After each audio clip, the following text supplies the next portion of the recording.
বেলগাছিয়া ভাগাড় নিয়ে পরিবেশ আদালতে ইতিমধ্যেই মামলা হয়েছে। আদালতের নির্দেশ মতো রিপোর্ট জমা দেবেন পরিবেশবিদ সুভাষ দত্ত। শনিবার দুপুর 12টা নাগাদ তিনি ভাগাড় পরিদর্শন করেন এবং এদিন তিনি সংবাদ মাধ্যমের মুখোমুখি হয়ে জানান, ভাগাড়ের যা পরিস্থিতি তাতে এখানে আর আবর্জনা ফেলা যাবে না। যে কোনো মুহূর্তে নতুন করে বিপদ ঘটতে পারে। এছাড়াও ভালো কোনো বিশেষজ্ঞদের দিয়ে এখানে পরীক্ষা করাতে হবে। সমস্ত বিষয় খতিয়ে দেখে রিপোর্ট জমা দেওয়া হবে পরিবেশ আদালতে। এদিন এমনটাই জানান পরিবেশবিদ সুভাষ দত্ত। আপনি এসছেন, পরিদর্শন করছেন, আপনি ইতিমধ্যেই পরিবেশ আদালতে এটা নিয়ে মামলাও হচ্ছে, কি দেখলেন, কি বুঝছেন একটু সোজা কথা বলুন। না, আসলে আমি তো 94 থেকে আসছি এখানে। এই বিপর্যয়ের পরে প্রথম এলাম, এটা হবারই ছিল। শহরের বহর বেড়েছে, জনসংখ্যা বেড়েছে, জঞ্জাল বেড়েছে, কিন্তু ভাগাড়ের জমি কমেছে। 100 বিঘা জমি ছিল, সেটা এখন 40-50 বিঘা এসে থেমেছে।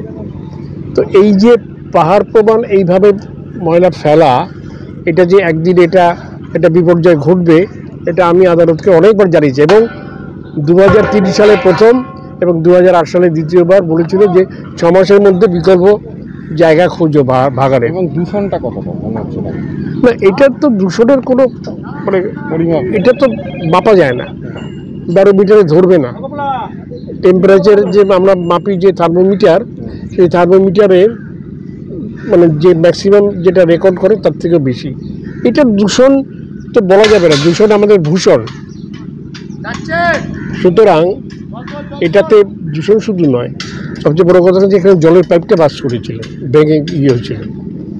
এবং আমার যেটা মনে হয় যে জলের পাইপটা কোথায় ফেটেছিল? এইখানে তো, এইখানে। এই জন্যই কিন্তু এটা লুজ সয়েল হয়ে গেছে। এমনিতেই তো এটা লুজ সয়েল। তো আপনি দেখে আজকে কি বুঝলেন যেখানে কি করা মানে কি?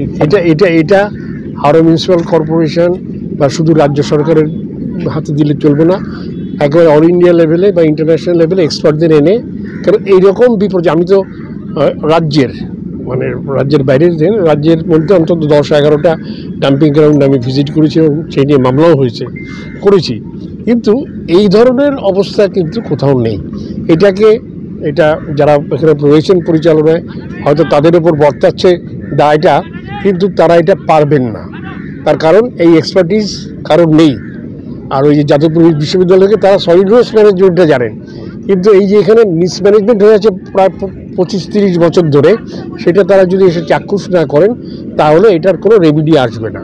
আচ্ছা, এবং আপনি কি এটা পরিবেশ আদালতে জানাবেন? হ্যাঁ, আমাকে তো পরিবেশ আদালতই বলেছে যে তুমি, সেই জন্যই তো এসেছি আমি পরিবেশ আদালতে। রিপোর্ট দেবো, সেটা কোর্টের অর্ডারটা আমি সঙ্গে এনেছি এবং আমি সবাইকে জানিয়েছি। আমি পুলিশ কমিশনারকে জানিয়েছি, ডিএমকে জানিয়েছি, হাওড়া মিউনিসিপ্যাল কর্পোরেশন। কি বলবেন?